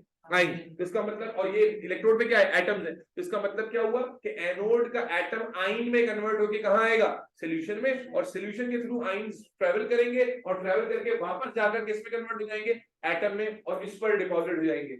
यहां से मटेरियल सेट ऑफ होकर सॉल्यूशन में आता जाएगा और फिर सॉल्यूशन के थ्रू मूव करके जाकर वहां डिपॉजिट हो जाएगा। यानी आहिस्ता आहिस्ता यहाँ पूरा मटेरियल खत्म हो जाएगा और ये कहां शिफ्ट हो जाएगा सारा, यहाँ कैथोड पे। समझ में आ रही बात? वर्किंग बिल्कुल एक स्टेप की वर्किंग है कि जब केस रिएक्टिव इलेक्ट्रोड का क्रिएट हो जाएगा तो हम क्या देखेंगे, एनोड का मटेरियल जो भी है वो डिसॉल्व होगा सॉल्यूशन में और आहिस्ता आहिस्ता मूव करके कैथोड पे जाके क्या हो जाएगा, डिपॉजिट हो जाएगा। कैथोड पे क्या हो जाएगा, deposit. For the first time graph बताने जा रहा हूं इसमें, हमने इससे पहले इसमें ग्राफ नहीं देखा, अब देखा, अब देखते हैं ग्राफ। अगर मैं इसको ग्राफ में देखूंगा, अरे मेरे बच्चे इधर देख लो, अगर मैं इसको, अरे मेरे भाइयों देख लो, अगर मैं इसको ग्राफ में देखूं, एनोड का ग्राफ देख लूं, तो एनोड के ग्राफ में क्या नजर आएगा कि क्योंकि एनोड डिसॉल्व होता जा रहा है, यस और नो, तो मेरे भाई एनोड का ग्राफ कुछ ऐसा बनेगा, एनोड का मास शुरू कहीं से होगा, जीरो पे जाके खत्म होगा क्योंकि एनोड डिसॉल्व होता जा रहा है। और कैथोड का ग्राफ कैसा बनेगा, अरे मेरे भाइयों बोलो, कैथोड का मास ऐसे करके इंक्रीज करना है, जीरो से मत इंक्रीज कर देना। जीरो से इंक्रीज करने का मतलब क्या होगा कि पहले जीरो था, क्या कैथोड पहले जीरो है, क्या कैथोड का मास पहले जीरो है, नहीं। तो इसलिए ज्यादा जोश में होश मत खो बैठना। क्या कहा मैंने, कैथोड का मास इंक्रीज होगा लेकिन जीरो से नहीं होगा, एनोड का मास डिक्रीज होगा टिल जीरो, क्योंकि एनोड डिसॉल्व हो रहा है। बात समझ में आ रही है, नहीं आ रही? भाई क्या कहा मैंने कि जब आज ही खत्म हो जाएगा, पूरा खत्म हो जाएगा जी भाई, पूरा खत्म हो जाएगा जी मेरे भाई, पूरा खत्म हो जाएगा। क्यों विश्वास क्यों नहीं हो रहा तुम्हें, है यकीन क्यों नहीं हो रहा तुम्हें? तो एनोड के भाई पूरी वर्किंग का पूरा मॉड्यूल ही चेंज किया। अब वो सब वर्किंग नहीं रहेगी कि डिस्चार्ज और ये फलाना ढिमकाना, हालांकि भले वो डाइल्यूट बोले, कंसंट्रेट जो भी बोले, अब उसकी बकवास। अब इलेक्ट्रोड का रोल, इलेक्ट्रोलाइट का रोल खत्म, किसका रोल आ जाएगा, इलेक्ट्रोड का। Solution will remain unchanged, anode का मटेरियल डिसॉल्व होकर आएगा कहां, सोल्यूशन में। और सोल्यूशन, अरे पहले सोल्यूशन में स्टेप, इसके दो स्टेप है, उसमें भी स्किप मार रही है, मोटी सी तो हर चीज खा जाती है। तो एनोड का मटेरियल आएगा सोल्यूशन में, बुरा नहीं मान लेना यार, मजाक में गाया मैंने, तुमने ऐसा एक्सप्रेशन दिया है ना कि तुमने बिल्कुल यार सर, वैसे तुम गालियां सुन के वो नहीं मानती, अभी तुमने ये सुन के बिल्कुल ऐसा टेढ़ा एक्सप्रेशन दिया। आई एम सॉरी भाई, ये लगा बुरा बच्ची को, नहीं हो रही भाई, बहुत बिल्कुल, इसलिए मैं स्मार्ट बच्ची है यार, क्या बात कर, I take my words back please. अभी क्लास के बाद के पांव छू के माफी मांगनी पड़ेगी, वीडियो बना लेना भाई, ठीक है जी। तो एनोड का मटेरियल क्या होता है, डिसॉल्व होके सोल्यूशन में आ जाता है, ठीक है जी। और उसके बाद सोल्यूशन के थ्रू आयंस ट्रेवल करते हैं, जाके कहां डिपॉजिट हो जाते हैं, कैथोड पर। अब कैसे होता है, आए देखिए बेटा, इक्वेशन भी तो आएंगी ना, इक्वेशन समझ लीजिए। तो कॉप समझना बच्चे, कॉपर एनोड पर क्या हो रहा है रिएक्शन, समझो, अब हंसने में सारी बात छोड़ देना। एनोड पर क्या हो रहा है, कॉपर ने कैसे में कन्वर्ट होना है सोल्यूशन में आने के लिए, कॉपर आइंस में। कैसे कन्वर्ट होगा, इलेक्ट्रॉन, भाई कॉपर ने अगर कॉपर आइन बनाना है तो कैसे बनाएगा, इलेक्ट्रॉन क्या करके, लूज करके। कॉपर वैसे भी एनोड पे क्या होती थी, ऑक्सीडेशन। तो कॉपर ने अगर कॉपर आइन बनाना है, +2 चार्ज बनाना है, तो क्या करना पड़ेगा, इलेक्ट्रॉन लूज करना पड़ेगा। तो कॉपर आइंस बेटा इधर देख लो, क्या कर रहे हो, इलेक्ट्रॉन लूज करके कॉपर आइन बन के सोल्यूशन में आ जाएगा, और फिर ये कॉपर आइंस नेगेटिव इलेक्ट्रोड पर जाएंगे, वापस से इलेक्ट्रॉन क्या करेंगे, गेन करेंगे और कॉपर मेटल में कन्वर्ट हो जाएंगे। तो ओवरऑल प्रोसेस क्या होगा, इधर का कॉपर उधर शिफ्ट हो जाएगा। Is that clear? Overall Yes, क्या हुआ sir. है, एक जगह से कॉपर दूसरी जगह पे शिफ्ट हो गया है, ठीक है। प्रोसेस में अब डिस्चार्ज सीरीज, वाटर शॉर्टर, उसका रोल है ही नहीं, वो एज इट इज है। यानी अगर तुम बात गौर से सुनो और समझ गए हो ना, तो देखो एक वर्ड एग्जामिनर चेंज करेगा और आंसर और कॉन्सेप्ट पूरा चेंज हो जाएगा। फॉर एग्जाम्पल, एग्जामिनर कहता है, तवज्जो रखना मायरा बेटा, आप समझे, आपको आना चाहिए समझ। एग्जामिनर कहता है कॉपर सल्फेट डाइल्यूट की इलेक्ट्रोलिसिस हो रही है in presence of inert electrode, in presence of inert electrode, inert electrode. तो क्या कॉन्सेप्ट होता था, ये एच और ओ से कंपटीशन होता था, एच से कंपटीशन होता था, कैथोड और एनोड की कहानी आ जाती थी। कैथोड पे यहाँ कॉपर डिस्चार्ज होता था, एनोड पे OH डिस्चार्ज होता था, यस और नो। अब जब सेम सवाल हो, copper sulphate dilute, copper sulphate dilute in presence of copper electrode, सब कुछ सेम है। अब वो कंपटीशन सब खत्म। अब क्या होगा, सीधा सीधा इनका रोल ही खत्म हो गया। क्या रोल होगा कि copper of the anode will dissolve into the solution, ions बनेंगे, ions will travel through the solution और जाके कहां डिपॉजिट हो जाएगा, कैथोड पर। अब इसका कोई रोल नहीं। अब क्या रोल है कि एनोड का कॉपर कहां शिफ्ट होने वाला है, अरे भाई बोलो, कैथोड। इज दैट क्लियर बेटा? इस प्रिंसिपल को लिसन, अब बुक में ऐसे नहीं दिया हुआ, लेकिन ये प्रिंसिपल जो अभी हमने पढ़ा, इस प्रिंसिपल को यूज किया जाता है केमिस्ट्री की एक बहुत ही इंपॉर्टेंट टेक्निक में, जिसको इलेक्ट्रोप्लेटिंग कहते हैं। इलेक्ट्रोप्लेटिंग सुना है? ये इलेक्ट्रोप्लेटिंग का ही कॉन्सेप्ट है। इलेक्ट्रोप्लेटिंग क्या होती है? एक मटेरियल पर दूसरे की प्लेटिंग कर देना, उसके ऊपर कोटिंग कर देना, इसको इलेक्ट्रोप्लेटिंग कहते हैं। लड़कियों को पता होगा, अक्सर खवातीन, अब तो महंगाई भी ज्यादा हो गई है, कि वो सिल्वर ज्वेलरी पर सोने का पानी चढ़वा लेती है। ये सोने का पानी चढ़ना क्या है? That is electroplating. इलेक्ट्रोप्लेटिंग कैसे हो रही है समझना। अगर तुम बात समझ गए हो ना तो मेरी बात रिलेट कर लोगे। मिसाल के तौर पर मेरे घर में मान लो कि एक सिल्वर का स्पून है, या सॉरी एल्यूमिनियम स्पून है, और मैंने उस पर सिल्वर की कोटिंग करानी है। क्या करना है? एल्यूमिनियम का स्पून ऑर्डिनरी सा होता है, और अब अगर मैं इसको सिल्वर की कोटिंग करा लूं तो बड़ा, सिल्वर तो कीमती मेटल है, तो कैसे कराऊंगा? अगर आप इस प्रिंसिपल को समझ गए हो तो आप बात समझ जाओगे। मुझे सिल्वर की कोटिंग करवानी है किसके ऊपर? एल्यूमिनियम के स्पून पर। तो मैं क्या करूंगा? सिल्वर का एनोड ले लूंगा। सिल्वर का क्या ले लूंगा?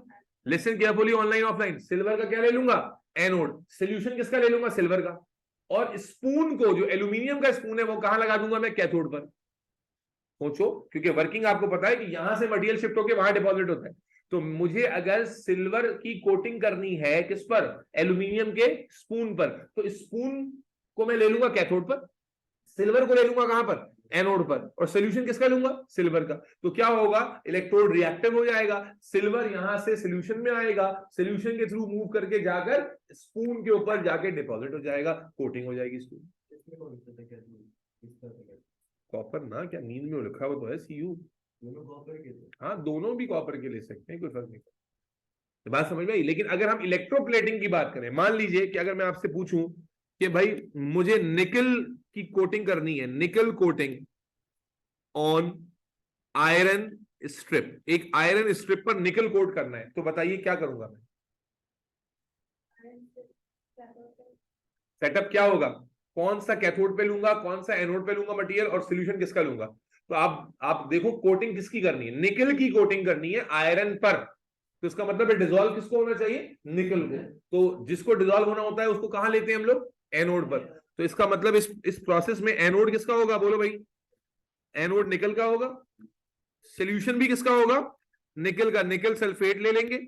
और कैथोड किसका ले लेंगे? आयरन का। भाई ऑनलाइन वालों, बात समझ में आ रही है? जी सर। Yes sir. कहता हूं कि भाई मेरे पास आयरन की कोई भी चीज थी, उस पर जंग लग रहा था, अब मैंने उस पर टिन की कोटिंग करनी है। आयरन पर किसकी कोटिंग करनी है? टिन की। तो मैं क्या करूंगा भाई? आयरन को कहां ले लूंगा? कैथोड पर। टिन को कहां लूंगा? एनोड पर। एनोड। सोल्यूशन किसका ले लूंगा? टिन का।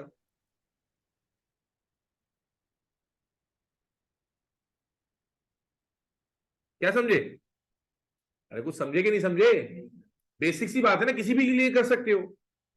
अगर मुझे आयरन की किसी की चीज पर कॉपर की कोटिंग करनी है, बताओ क्या करूंगा? चलो आयरन छोड़ दो, मेरे घर में एल्यूमिनियम की पतीली थी, मैं दिल चाह रहा इसको कॉपर का बना लूं, कॉपर की कोटिंग कर दूं, क्या करूंगा इसको? एल्यूमिनियम का क्या ले लेंगे? कैथोड ले लेंगे।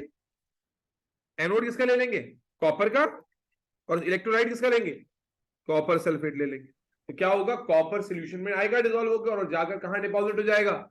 एल्यूमिनियम की उस यूटेंसिल पर। सल्फेट यूजुअली इसलिए लिए जाते हैं क्योंकि सल्फेट प्रोसेस में ना कोई गंद नहीं मचाता। बेटा कुछ बात समझ में आई या नहीं आई? तो ये जो मजाक मजाक में रिएक्टिव इलेक्ट्रोड की हेडिंग लगी थी, उसमें असल में आपने प्रिंसिपल पढ़ लिया किसका? इलेक्ट्रोप्लेटिंग का। आप किसी भी चीज की इलेक्ट्रोप्लेटिंग को प्लान कर सकते हैं, डिजाइन कर सकते हैं, यस और नो? तो this principle is use in electroplating. Zara, Rumaisa, Shaina, जी सर। फातिमा, महमूद, समझ में आई? जी सर। जी सर। आ गई माज? हाँ भाई जैद, किस चीज के ऊपर किस चीज की कोटिंग करनी है, जिस चीज की कोटिंग करनी है उसे एनोड पे ले लेंगे और उसी का सोल्यूशन लेंगे, और जिस पर करनी है उसे कैथोड पर ले लेंगे। That is the basic idea. भाई ग्राफ में क्या समझाऊं, एनोड क्या हो रहा है इस प्रोसेस में, सोल्यूशन में जा रहा है ना, एनोड का मटेरियल क्या होता जा रहा है, तो सोल्यूशन में जा रहा है, तो सोल्यूशन में जाने का मतलब एनोड डिसॉल्व हो रहा है, खत्म हो रहा है। जब एनोड खत्म हो रहा है तो मास ऑफ एनोड क्या होता जाएगा ओवरऑल प्रोसेस में, कम होता जाएगा, यहां तक कि सारा एनोड खत्म हो जाएगा। क्योंकि कैथोड पहले से भी तो होगा ना, ये रहा ना, क्या अगर कोई कोई हमने स्ट्रिप लगाई है ना क्या कैथोड, तो उसका कोई ना कोई मास तो होगा ना, जितना मास होगा वहां से बढ़ेगा ना, तो इसलिए वो जीरो से शुरू नहीं करेंगे। क्लियर है, कोई मसला तो नहीं है इसमें, अच्छे से बात समझ में आ गई। बच्चे इलेक्ट्रोलिसिस का याद कीजिए, इलेक्ट्रोकेमिस्ट्री में दो हिस्से थे, पहला हिस्सा इलेक्ट्रोलिसिस का खत्म हो गया, इलेक्ट्रोलिसिस का पूरा डिस्कशन हमारा खत्म हो गया। हमने अल्हम्दुलिल्लाह इलेक्ट्रोलाइट के ऊपर भी बात कर ली, हमने बात कर ली इलेक्ट्रोड के ऊपर भी। इलेक्ट्रोलाइट जब इन्वॉल्व था तो इलेक्ट्रोड इन्वॉल्व नहीं था, अनचेंज था। अब इलेक्ट्रोड इन्वॉल्व हुआ तो इलेक्ट्रोलाइट अनचेंज रहेगा, इलेक्ट्रोड का इन्वॉल्वमेंट होगा। इन्वॉल्वमेंट क्या है कि एक तरफ से मटेरियल आयोनाइज होकर सोल्यूशन में आएगा, सोल्यूशन के थ्रू जाके वहां डिपॉजिट हो जाएगा, ऑक्सीडेशन होगी, फिर जाकर रिडक्शन हो जाएगी। कुछ आया समझ में या ऊपर से ही गया? आपने तो पढ़ा हुआ है ना सारा, माशाल्लाह सही पढ़ा रहा हूं मैं।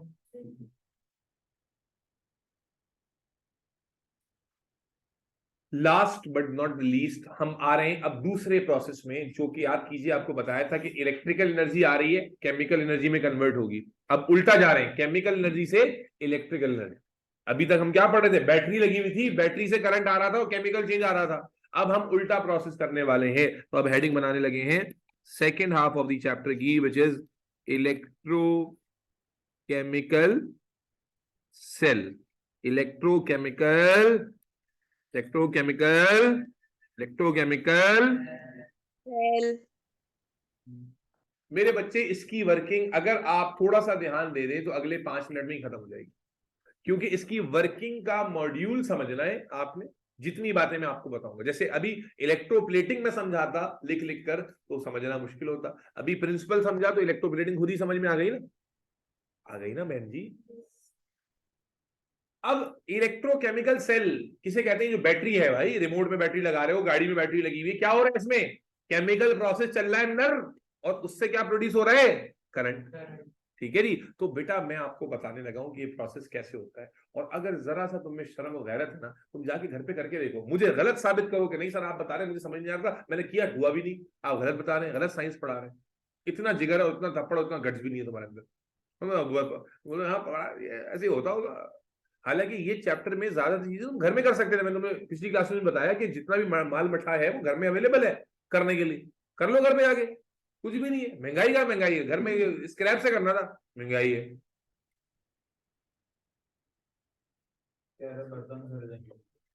बर्तन से थोड़ी करना था, मैंने कहा था घर में कोई कीले शीले ढूंढ लो, वो उठा लो, उससे कर लो, कोई मसला नहीं था। गाड़ी तो होगी, गाड़ी की बैटरी का इस्तेमाल हो जाता, इतना सा काम था बस, करना नहीं है बस। अभी अभी वो कोई किसी लड़की को फॉलो करने का काम दे देता ना, मैं पिछले हफ्ते तुम आज तक करते ही रहते, बोलते यार जब तक वो सर का काम दिया सर ने पूरा नहीं होगा तब तक नहीं छोड़ूंगा। सारी कौम से चोरी हो गई हमारी। लड़कियां बेचारी इंस्टाग्राम में बिजी हैं, लड़के लड़कियों में बिजी हैं, तो यही चल रहा है जिंदगी। और अम्मा अब्बा दोनों को पढ़ाने में बिजी हैं बेचारे। सबको लगता है, सारे अम्मा अब्बा को पेरेंट्स टीचर मीटिंग में लोग, हाँ नहीं नहीं बहुत पढ़ता है बेचारा, बहुत पढ़ती है बच्ची, बहुत रात को जनाब वो ब्लैंकेट में इंस्टाग्राम चल रहा है, अम्मी को लग रहा है बच्ची रात भर जाके पढ़ रही है, क्या बोले आदमी। मुझे पिछले हफ्ते एक बच्ची ने खुद बताया, मैंने कहा देखो अम्मा पापा को बच्चे धोखे देते हैं, उसकी जायदारी करने सर आप सही कह रहे हैं। मैंने क्यों, क्या सर मैं भी अक्सर ऐसे ही करती हूँ, अम्मी भी कहती हूँ अब 2 मिनट के लिए उठो, अम्मी कहती पढ़ने बैठ गया, तो मैं कहता किताब खोल लेती हूँ, किताब के अंदर ही मोबाइल छुपा लेती हूँ, वही इस्तेमाल करती रहती हूँ। मैंने कहा बहुत अच्छा, ये बच्ची के ओले की बच्ची है, उसके अपने अल्फाज। तो ये होता है ना, करते हैं ना कि अम्मी भी देखती रहे, और अम्मी उसकी वो अम्मी थी जो पेरेंट्स टीचर मीटिंग में मिली थी, तो कहती नहीं मेरी बच्ची बहुत पढ़ती है, बहुत सर बाप आप बस आप बस हाथ रखें इसके ऊपर, ये ए स्टार ला के देगी आपको, डिस्टिंक्शन ला के देगी आपको, बहुत पढ़ती है। और ये बच्ची वो कन्फेशन दे रही है कि अम्मी उठने नहीं देती, तो मैं तो थक जाती हूँ पढ़ते पढ़ते, तो मैं जो है ना जब मोबाइल इस्तेमाल करना होता है तो ऐसे अम्मी बहुत डांटती है, तो बस मैं किताबों में रख के इस्तेमाल कर लेती हूँ। मैंने कहा क्या कर रही हूँ, इंस्टाग्राम क्या है ये इंस्टाग्राम, शुगर है टिकटॉक की एडिक्टेड नहीं है, इंस्टाग्राम तक तो फिर भी ठीक है। खैर चलो बेटा, इलेक्ट्रोकेमिकल सेल की बात हो रही है, परिया की भी ऐसी हालत। इलेक्ट्रोकेमिकल सेल की बात हो रही है बेटा। बैटरी के अंदर करंट कैसे प्रोड्यूस होता है, आपसे एग्जामिनर मैकेनिज्म तो शायद ना पूछे क्योंकि वो आपके लर्निंग ऑब्जेक्टिव में पार्ट काउंट नहीं किया जा रहा, लेकिन जो बातें बता रहा हूं सारी पता होनी चाहिए आपको, ताकि आप जो क्वेश्चन आएगा वो आंसर कर सके। मैं तुम्हें बता रहा हूं कि एक सेल बना कैसे सकते हैं, चलो यूं समझ लो। एक बैटरी कैसे बना सकते हो घर में, उसके बारे में बात कर रहे हैं। ठीक है, सिंपल बैटरी, बैटरी जो है वो दो तरह से क्लासिफाई की जाती है, सिंपल और कंपाउंड। तो हम सिंपल सेल की बात कर रहे हैं, और इसको ऐसे समझ लो कि बैटरी कैसे बनाने की रेसिपी बता रहे हैं, तो तुम्हें एक दफा में समझ में आ जाएगी, और घर में जाके तुम ट्राई भी कर सकते हो भाई, क्योंकि तो इंटरेस्टिंग बात है ना कि भाई कोई घर में करंट बन जाए, क्या बात है, तो अच्छा हो जाएगा, है ना, बिजली का बिल नहीं देना पड़ेगा, घर में करंट बना लिया। क्या करना है आपने एक कंटेनर लेना है भाई साहब, और बेहतर है कि वो कंटेनर जो है वो इंसुलेटेड मटेरियल का हो। जरा, इनसे तो मुझे कोई उम्मीद नहीं है, लेकिन तुमसे जरा जरा उम्मीद है। जरा तुम जी जाके सर। बैटरी बना लेना घर पे जरा। ठीक है सर। ठीक है जी, मान लीजिए वो कंटेनर है, ठीक है जी, कोई भी प्लास्टिक का कंटेनर नहीं, ग्लास का कंटेनर ले लें, किसी को ले लें, इंसुलेटेड हो तो बेहतर है। अब जनाबे आली, इसके अंदर आपको घर में ढूंढने दो मेटल्स। पहली शर्त तो आ गई कंटेनर की, दूसरी आ गई आपको जो इलेक्ट्रोड्स इस्तेमाल करने होते हैं बैटरी के लिए। अब तक ये शर्त वहां नहीं थी, अभी हम बिल्कुल डिफरेंट कॉन्सेप्ट में आ गए। ठीक है, तो बैटरी बनाने के लिए जो इलेक्ट्रोड्स होने चाहिए वो डिफरेंट होने चाहिए, दिस इज दी कंडीशन। क्या मतलब, आप दोनों कॉपर के इलेक्ट्रोड इस्तेमाल करेंगे काम ही नहीं होगा, दोनों आयरन के इलेक्ट्रोड इस्तेमाल करेंगे काम नहीं होगा, दोनों प्लैटिनम के इलेक्ट्रोड इस्तेमाल करेंगे काम होगा ही नहीं। आपको दो डिफरेंट इलेक्ट्रोड चाहिए, कोई मुश्किल थोड़ी है, घर में कॉपर का वायर भी पड़ा हुआ होगा और आयरन का नेल भी पड़ा हुआ होगा, दोनों मेटल्स मिल जाएंगे आपको। क्या कहती हो लड़की, है ना घर में, तुम्हें मैं असाइनमेंट दे रहा हूं निक्सन वाली कि तुम ये करके आना, सिर्फ पढ़ना नहीं, कुछ करना भी है। और ये शायद बचपन में किया भी हो, स्कूल में भी कराती है प्रैक्टिकल। तो क्या करना है आपने, एक आदत कॉपर का मेटल ले लेना है, वायर को खील छील छाल के उसमें से कॉपर निकाल लेना। ठीक है, पहले तो वो 1 रुपए का सिक्का भी कॉपर वाला आता था, लेकिन वो अब नहीं आता, तो वरना सिक्के से काम हो जाता। तो कॉपर का आपने वायर निकाल लिया, और दूसरी तरफ आपने आयरन का नेल ले लिया। दो डिफरेंट मेटल्स होना जरूरी है, ये शर्त है, कंडीशन है। तो एक इंसुलेटेड आपको चाहिए कंटेनर, फिर उसके बाद आपको चाहिए दो डिफरेंट मेटल्स, और उन दो डिफरेंट मेटल्स को मान लीजिए कि दो डिफरेंट मेटल्स आ गए, एक मेटल ये आ गया, और अल्लाह आपका भला करे एक मेटल ये आ गया। डायग्राम देखने में एक ही जैसी लग रही होगी, लेकिन असल में नहीं, दो डिफरेंट मेटल्स होना लाजमी है, शर्त है, कंडीशन है। ठीक है, तो घर में कर रहे हैं तो मान लेते हैं कि ये वाला जो है वो भाई साहब कौन सा है, आयरन ले लिया हमने, और घर में कॉपर अवेलेबल था तो ये भी ले लिया। अब इन दोनों को कनेक्ट करना है। अब कनेक्ट किससे करना है भाई, ये तो खुद हम बैटरी बना रहे हैं, तो बैटरी से कनेक्ट नहीं करना है, बल्कि किसी बल्ब से कनेक्ट कर देना है। भाई पता चले करंट बन रहा है तो दिखेगा तो ना, बल्ब से कनेक्ट कर देना है, छोटी सी कोई बेल वेल से कनेक्ट कर देना है, ताकि करंट बने तो बेल बजेगी या बल्ब जलेगा। या वोल्ट मीटर से कनेक्ट करो ताकि रीडिंग आएगी उसमें कि करंट बन रहा है कि नहीं बन रहा, चेक तो होगा सर सही बोल रहे थे गलत बोल रहे थे। ठीक है ना, तो वोल्ट मीटर या कोई बल्ब या कुछ, ये फर्क आ गया। पहले यहां क्या लगी होती थी, बैटरी, अब क्या लगा हुआ है यहाँ पर, वोल्ट मीटर या बल्ब या लैंप, कुछ भी जो घर में अवेलेबल है कुछ तो होगा। ठीक है जी। अब मेरे बच्चे, आखिर में आ गया इलेक्ट्रोलाइट। मेरे बच्चे, जब आपने दो डिफरेंट मेटल्स का इलेक्ट्रोड का इंतजाम कर लिया, वोल्ट मीटर का इंतजाम कर लिया, लैंप का इंतजाम कर लिया, अब इलेक्ट्रोलाइट जो डाला जाएगा ना, वो ना आयरन का हो ना कॉपर का हो। यानी जो इलेक्ट्रोड्स आप इस्तेमाल कर रहे हैं उनका इलेक्ट्रोलाइट नहीं होना चाहिए। किसका होना चाहिए, जिसमें ना आयरन हो ना कॉपर हो। मोस्ट आइडियल इलेक्ट्रोलाइट कौन सा होता है, एसिड। कौन सा होता है भाई, एसिड। आप क्या ले लेते हैं, H2SO4 डाल देते थे, डाइल्यूट। आप देखें बैटरी में क्या डलता है, बैटरी में सुना है, बैटरी में एसिडिक वाटर डलता है, अरे बोलो ना, वो बैटरी में क्यों डलता है पानी, क्योंकि डाइल्यूट H2SO4, वो डाइल्यूट H2SO4 ही होता है जो बैटरी में आप डालते हैं पानी के तौर पर। It is one of the ideal electrolyte to be use in the battery, और इसमें जाहिर है मेटल के आयंस नहीं होते। तो बैटरी तैयार है, बस बैटरी तैयार हो, इतना ही काम करना है आपने। कहां से लाएंगे, ये अच्छा सवाल इसने पूछा है कि H2SO4 कहां से लाएंगे। तो भाई इसके लिए आप करना, आपने कुछ भी नहीं, आपने ग्रोसरी स्टोर पे जाना है और वहां से एसिड खरीद लेना है, और उस एसिड में बहुत सारा पानी डाल देना, बन गया। हाँ जी, समझ गए बात। आपने बचपन में अगर किसी स्कूल में प्रोजेक्ट वगैरह पे तवज्जो दी जाती थी, तो लेमन एसिड बैटरी का नाम सुना है, ये जो घर में लीमू आप खाते हैं या कीनू ऑरेंजेस आए हुए, आप इसके थ्रू भी कर सकते हैं। एक कॉपर का वायर और एक आयरन का वायर आप इस लीमू में इंसर्ट कर दें, लीमू में क्या एसिड होता है ना अंदर, ठीक है, और दोनों को एक छोटे से बल्ब से कनेक्ट करते हैं, 0 पावर या उससे भी छोटे बल्ब से, जो फेरी लाइट्स वाले बल्ब होते हैं, वो बल्ब जलने लगेगा, खुद ब खुद जलने लगेगा। आप बोलेंगे बैटरी बन गई, जी हाँ बैटरी बन गई। और लेमन एसिड बैटरी का एग्जांपल इसलिए दे रहा हूँ, अभी आप गूगल जाके कीजिए, कुछ अरसे की पहले की बात है कि लेमन एसिड बहुत थोड़ा सा करंट बनेगा ऑब्वियसली, तो एक खप्ती इंसान ने एक पूरे बोर्ड पर लेमन स्टिक किए, सबको वायर्स के थ्रू कनेक्ट किया और उससे करंट जनरेट करके फॉर्मूला 1 कार ड्राइव कर, ठीक है। हालांकि लेमन कितनी एनर्जी देगा, बस एक शोधेबाजी थी, ठीक है। लेकिन कहने का मकसद ये करंट जनरेट होगा। अगर आप घर पे एक बड़ा लींबू ले लें और एक बड़े लेमन के साथ भी एक्सपेरिमेंट करेंगे, जो स्कूल में भी कराया जाता है कि लेमन के साथ बिजली बन रही है, प्रोसेस घंटा नहीं पता होगा स्कूल वालों को, लेकिन बंद करा देंगे, तो लेमन एसिड बैटरी कहलाती है वो, ठीक है। प्रिंसिपल यही फॉलो हो रहा है कि लेमन जो है वो कंटेनर है, उसके अंदर एसिड मौजूद है, आपने उसके अंदर जनाब अली वो इंसर्ट कर दी वायर्स कॉपर और आयरन की, और जनाब अली बल्ब से कनेक्ट कर दिया, प्रोसेस खुद ब खुद। जब ये शराइत पूरी करोगे प्रोसेस खुद ब खुद होगा, प्रोसेस को स्टार्ट नहीं करना होता। वो भी बैटरी को लगाते हो काम शुरू कर देती है ना, क्या बैटरी बोलते चलो स्टार्ट हो जाओ, गाड़ी की बैटरी जब लगाते हो तो करंट देना शुरू कर देती है ना, अरे बोलो ना यार। तो बैटरी में ये नहीं होता जैसे इलेक्ट्रोलिसिस में था कि करंट ऑन करेंगे, वही करंट प्रोड्यूस होना शुरू हो जाता है खुद ब खुद ही, जब ये प्रिंसिपल फॉलो कर लिया जाए। प्रिंसिपल क्या है, इंसुलेटेड कंटेनर, दो अलग इलेक्ट्रोड, एसिड का सॉल्यूशन, और बस प्रोसेस स्टार्ट। कैसे होता है, अब इसमें एक बात और समझ, दो बातें समझ लीजिए और बस खत्म है डिस्कशन। पहली बात, जो मेटल इनमें से ज्यादा रिएक्टिव होगा, दो डिफरेंट मेटल्स लगाए थे, जो मेटल ज्यादा रिएक्टिव होगा वो ऑक्सीडाइज होना शुरू हो जाएगा। आयरन और कॉपर में से ज्यादा रिएक्टिव कौन होता है, आयरन और कॉपर में ज्यादा रिएक्टिव कौन होता है, आयरन। कॉपर का डिस्चार्ज इजी है, देखो यूं समझ लो कि रिएक्टिविटी और डिस्चार्ज में ऑपोजिट रिलेशनशिप होता है, जिसका डिस्चार्ज इजी होता है रिएक्टिविटी कम होती है। तो आयरन और कॉपर में कॉपर नीचे आता है, आयरन ऊपर आता है, तो डिस्चार्ज कॉपर का इजी है और रिएक्टिविटी इसकी ज्यादा है, आयरन की। तो जब आप इस तरह का सेटअप लगा दोगे तो जो भी इनमें से रिएक्टिव इलेक्ट्रोड होगा वो ऑक्सीडाइज होना शुरू करेगा और इलेक्ट्रॉन प्रोड्यूस करना शुरू कर देगा, ठीक है। जैसे आयरन और कॉपर में से आयरन, तो आयरन क्या करेगा, इलेक्ट्रॉन प्रोड्यूस करके सॉल्यूशन में आना शुरू हो जाएगा, इलेक्ट्रॉन यहां प्रोड्यूस होंगे, और ये इलेक्ट्रॉन जब इस सर्किट के थ्रू रन करेंगे वोल्ट मीटर में से, तो रीडिंग आएगी।